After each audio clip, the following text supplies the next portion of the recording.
Hey guys, Professor Bill, Comic Book University, and Namor the Sub-Mariner, issue number 1.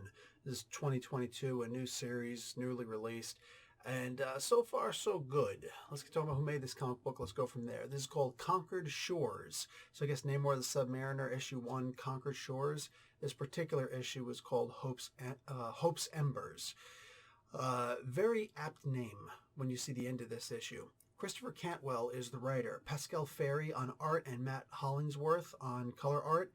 Pascal and Matt also did the main cover for this, so perfect, absolutely perfect. VC's Joe Caramagna on letters, and Jack Kirby, Dick Ayers, and Maury Hollowell, along with a couple others, doing variant cover art. So that's actually really cool, man. Dick Ayers is somebody who we should definitely talk about one of these days. It's very hard to find people who knew him who are willing to, talk a whole lot about him. Not that he was a bad person at all, from my understanding, but yeah, I don't know. It is what it is. Anyway, a whole bunch of variant covers out there. So yeah.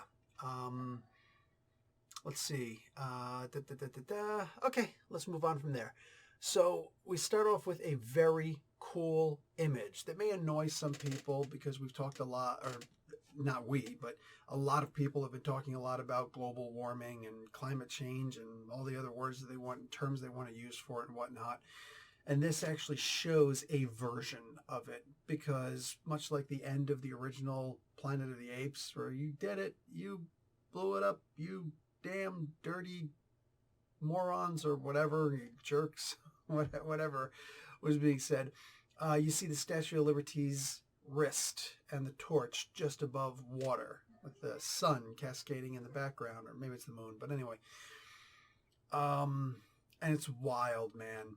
It's like you look at this, you're like, oh, I see where they're going with this. This is the future. It's another one of those wasteland type stories, right? But it's a different universe, an alternate universe. It's a what if. It's an Elseworlds, if you will. It's not climate change proper that does it. The Kree showed up, and very perfect comic book explanation. There's no explanation for it. They just show up and they do some kind of a blast. For years, the scientists try to figure out what it was. They can't figure it out, so therefore they can't reverse it. So we're all just stuck with the idea that a lot of us are stuck living underwater. I think about 20,000 people are trying to live underwater.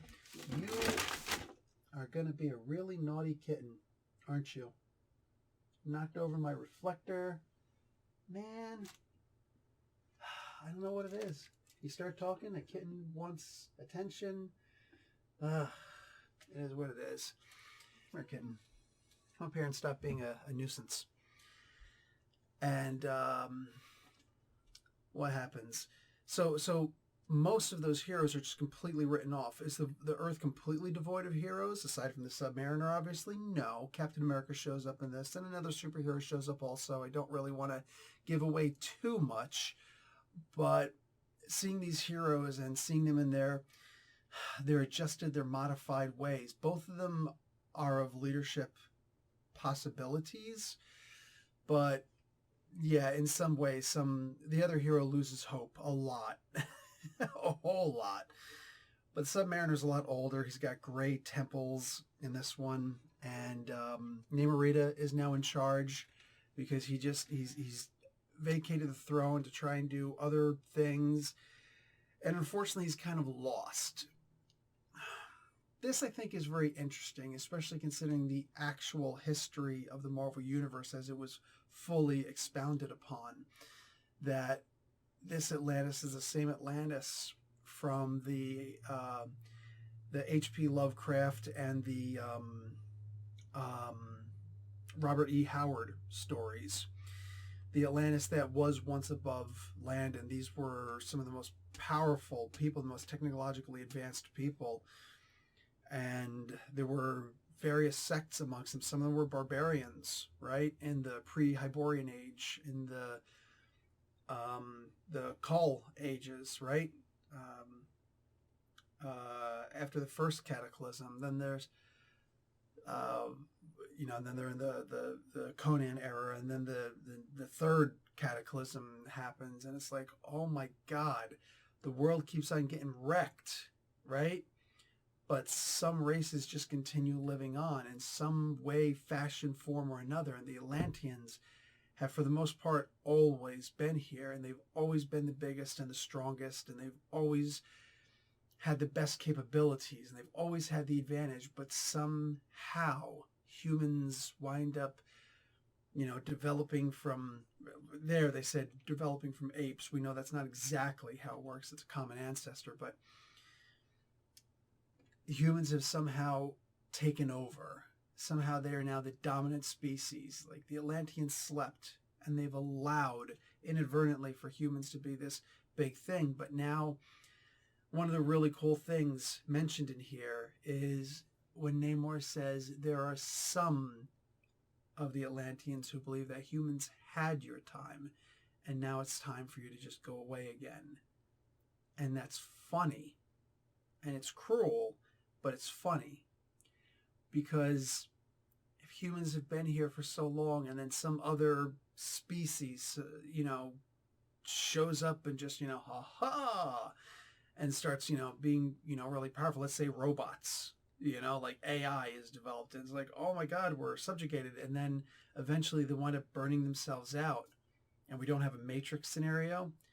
We would probably sit back and be like, yeah, it sucks, but maybe their time in the limelight was very brief, and now it's over, and just let nature take its course. It is what it is, right? I love the idea that humans are struggling here, not just to find food, not just to find clean, drinkable water, which they don't really elaborate on here, but they could.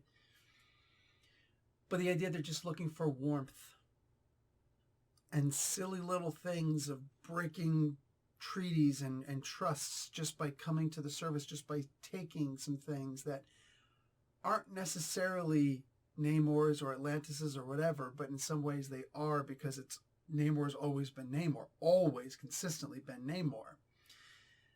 And it's interesting to me that his punishment is you can no longer come to the sea. You wanted to leave the sea and come to the surface to be warm for something? That's great. But now you stay here. If you return to the sea, I'll see that you drown in it. Wow. Cantwell is able to tell really great stories, to bring about a world that we can envelope ourselves in and enjoy. I don't know how this story is going to end. I really need to see how this story ends. But as long as we stay in this sort of a vein of humans trying to get ahead after they've been hit down so hard, and the Atlanteans they're like elves, not just because of the pointed ears, but they're like elves in the sense that, yeah, you humans are just candles that burn on both ends, and we're very long-lived, and we've already achieved greatness, and we're still here, and you guys, you kind of wrecked the earth, and now there's more sea than there is land, and good, there's more for us, and that's all that's ever mattered, right? You may know that ants exist as humans, but have you ever made a friend of an ant? And for how long? Like for a couple of seconds? Like, it doesn't it recognizes you as a god, and you recognize it as a bug. But at the end of the day, neither of us really have that much vested interest in each other. And that's pretty much how these Atlanteans are looking at humans in this story during this time. And it's a very interesting way of viewing the relationship between humans and Atlanteans. And especially when Namor is technically half of each, right? Much like Mr. Spock, half Vulcan, half human. Namor has to deal with that also. That burning desire to kind of fit in with both and seeing the flaws in both, right? Very interesting. Very good plot. Very interesting story so far. I'm looking forward to see where it goes from here. Anytime I see a Namor story, I'm always happy to see it. And I'm glad that they didn't make him look like Namor from the movie, the upcoming World of Wakanda, Black Panther Part 2. Not that I have anything against the actor who's playing him, but he's kind of short. Namor should be taller. I think he's 6'2". Like, the Thing was always 6 feet tall, exactly, in the comic books. He should be 6'2", I think, because he was taller than the Thing. So, and this guy is clearly not that. So, it's just one of those things, man. It's one of those things. I want to see comic book accurate. I want to see the source material given its proper due, is what it is. Anyway, guys, that's pretty much it for me. Enjoyable book. I think for the most part, you guys will like it. Consider checking it out. I'll talk to you later. Like the video. Watch an ad. Professor Bill, Comic Book University. Class dismissed.